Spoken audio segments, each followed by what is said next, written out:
हर कहानी कुछ कहती है। आइए सुनते हैं आज की कहानी क्या कहती है। आज की कहानी है भाग्य का खेल। राजा चित्रदेव का राजमहल नर्मदा नदी के तट पर था। महल में अनेक नौकर चाकर थे। उन्हीं में गोविंद नाम का भी एक था। एक दिन सवेरे की बात है। राजकुमारी नंदिनी महल के बगीचे में फूल तोड़ने गई हुई थी। उसके साथ गोविंद भी था। नंदिनी के हाथों में चांदी की टोकरी थी।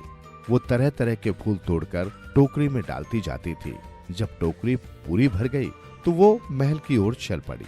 वापस जाते समय उन्हें एक लंबी सफेद दाढ़ी वाला जटाजूटधारी बूढ़ा दिखाई दिया। वो महल के बाहर बैठा था। उसके चारों ओर कई लोग जमा थे।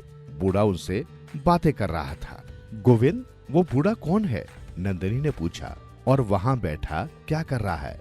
मैं अभी पता करके आता हूँ, गोविंद ने कहा। तब तक आप यहीं रुकी रहें। ऐसा कहकर गोविंद बूढ़े की तरफ चल दिया। वो कुछ ही मिनटों में लौट आया और राजकुमारी से बोला, बूढ़ा ज्योतिषी है। कहता है कि मैं किसी को ये बता सकता हूँ कि उसकी शादी किससे होगी। सच? राजकुमारी ने चकित होकर पूछा। कैसी अनोखी बात है, पर बताता कैसे है? वो घास के 2 तिनके लेकर उन्हें आपस में बांध देता है, गोविंद ने समझाते हुए कहा। और फिर कहता है कि ये विवाह की ब्रह्मगांठ है। तुम फिर बूढ़े के पास जाओ, राजकुमारी ने कहा, और ये पूछकर आओ कि हमारी शादी किससे होगी। राजकुमारी, गोविंद ने कहा, ऐसा करना बुद्धिमानी नहीं होगी। इस तरह के ज्योतिषी लोगों को खुश करने के लिए झूठ मूठ की बातें करते फिरते हैं। ये उनका रोजी कमाने का धंधा है। ऐसे लोगों से बच के रहने में ही भलाई है। हमने तुम्हारी राय नहीं पूछी, राजकुमारी ने तुनक कर कहा। फौरन जाओ, जो हम कह रहे हैं पूछ कर आओ। अच्छी बात है राजकुमारी, गोविंद ने कहा। अगर आपकी यही आज्ञा है तो मैं जाकर पूछ आता हूँ। गोविंद एक बार फिर बूढ़े के पास गया। राजकुमारी वहीं पर खड़ी उसका इंतजार करती रही। मैं राजमहल से आया हूँ, गोविंद ने ज्योतिषी के पास जाकर उसके कान में फुसफुसाकर कहा। मैं तुमसे अकेले में बात करना चाहता हूँ, ताकि हमारी बात कोई सुन न सके। बूढ़ा लोगों के बीच से उठकर गोविंद के साथ एक अलग कोने में चला गया।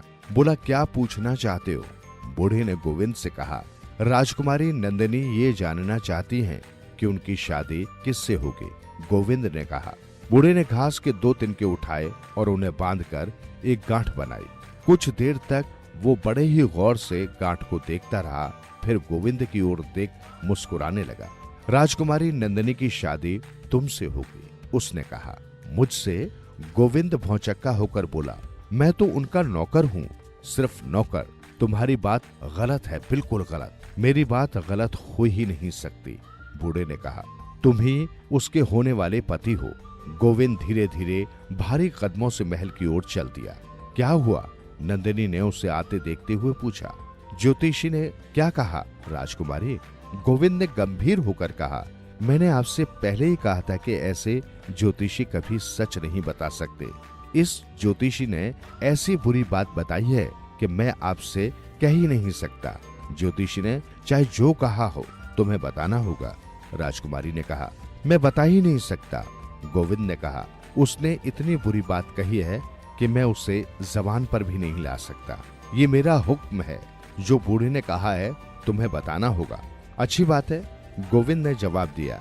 अगर आपका हुक्म है तो मुझे मानना ही पड़ेगा।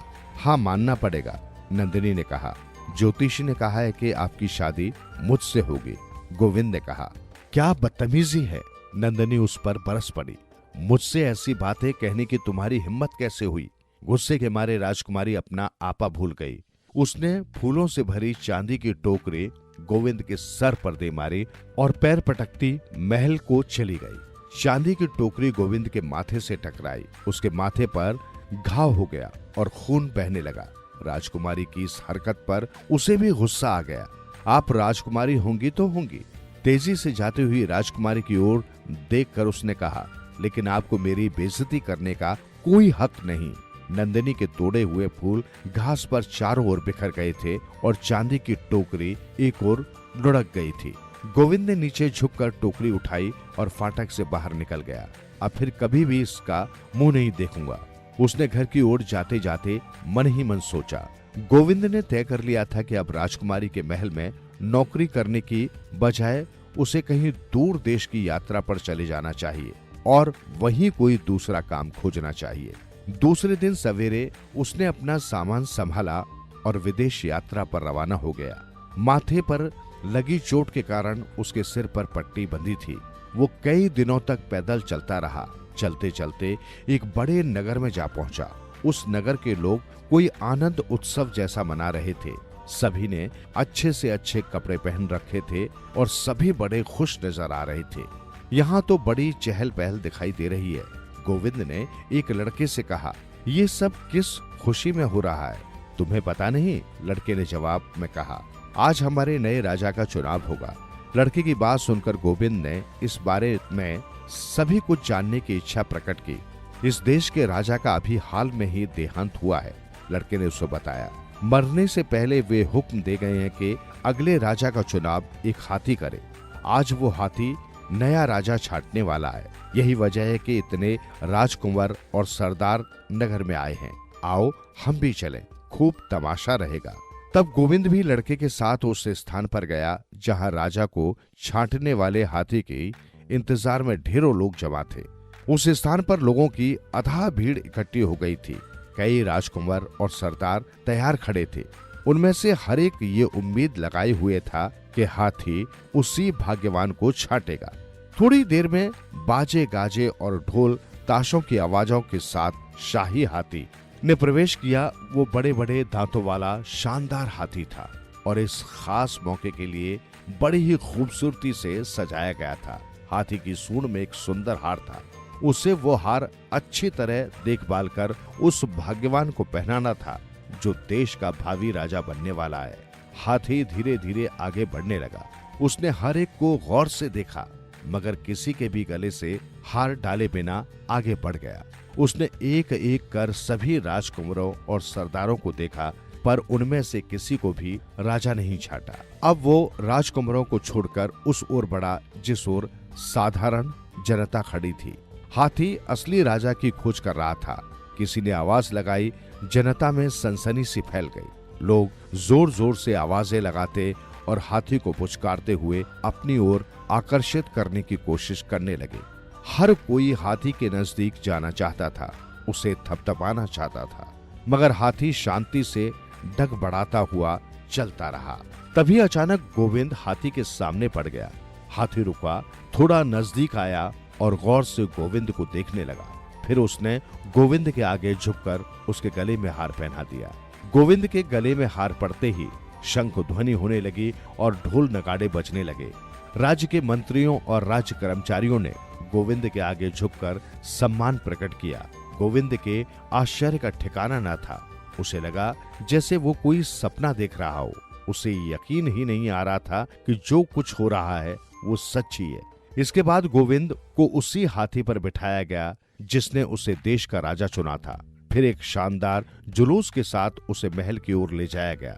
वहां उसका विधिवत राज्य अभिषेक किया गया। गोविंद एक नेक राजा था। वो बहुत समझदार, बुद्धिमान और सज्जन था। उसकी प्रजा उसका सम्मान करती थी और उसे बहुत चाहती थी।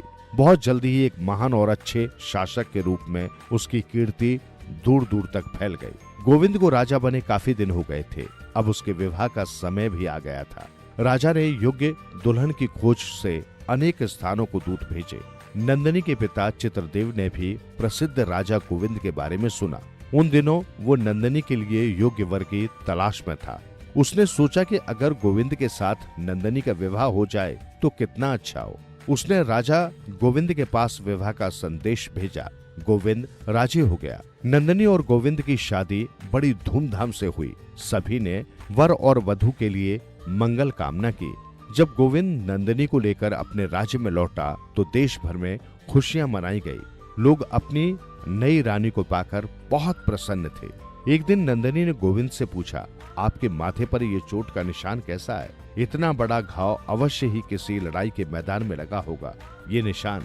गोविंद ने मुस्कुराकर कहा, विवाह का पवित्र चिन्ह है। मैं आपका मतलब समझी नहीं। नंदिनी ने कहा, साफ साफ बताइए ना। सीधी सी बात है, गोविंद ने कहा। ये निशान मेरे अच्छे भाग्य का चिन्ह है। इसने मुझे राजा बनाया और इसी ने मुझे तुम्हारा पति भी बनाया है। महाराज, नंदिनी ने कौतूहल से बेताब होकर कहा, पता नहीं आप क्या पहेली बुझा रहे हैं, सीधी तरह से बतलाइए ना, आपको ये चोट कहाँ लगी? अच्छी बात है, गोविंद ने कहा, तुम जरा देर यहाँ रुको, मैं अभी सारी बातें बताई देता हूँ। इतना कहकर गोविंद कमरे से बाहर चला गया और थोड़ी ही देर में चांदी की टोकरी लेकर लौट आया। याद करो ये क्या है? गोविंद ने कहा।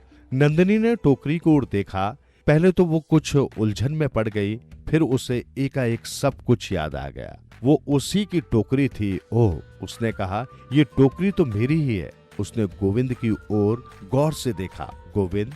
वो चौंक कर बोली, अब मैं समझी आप वही गोविंद है। ये टोकरी मैंने आप पर फेंकी थी, क्षमा कीजिए, मुझे क्षमा कीजिए। मुझे क्या पता कि ये चोट मेरी ही लगाई हुई है। उस दिन मैंने आपसे बहुत बुरा बर्ताव किया था। आप मुझे क्षमा कर देंगे ना? इसमें क्षमा की क्या बात है रानी? गोविंद ने जवाब दिया, टोकरी फेंकने के लिए तो मुझे ही तुम्हें धन्यवाद देना चाहिए। धन्यवाद? और मुझे क्यों? नंदिनी ने पूछा। क्योंकि अगर गुस्सा होकर तुम ये टोकरी मेरे सर पर न मारती तो मैं आज भी तुम्हारे महल में ही होता। गोविंद ने कहा, और महल में होता तो आज राजा न बनता, और अगर राजा न बनता तो तुमसे शादी कैसे करता? कैसी अनोखी बात है। नंदिनी ने कहा। आखिरकार उस बूढ़े ज्योतिषी की बात ठीक ही निकली। सुनते रहो दिल से यूं ही कहानियां आपकी, हमारी और सबकी, जो दिलों को छू लेती है। सुनते रहें कहानियां।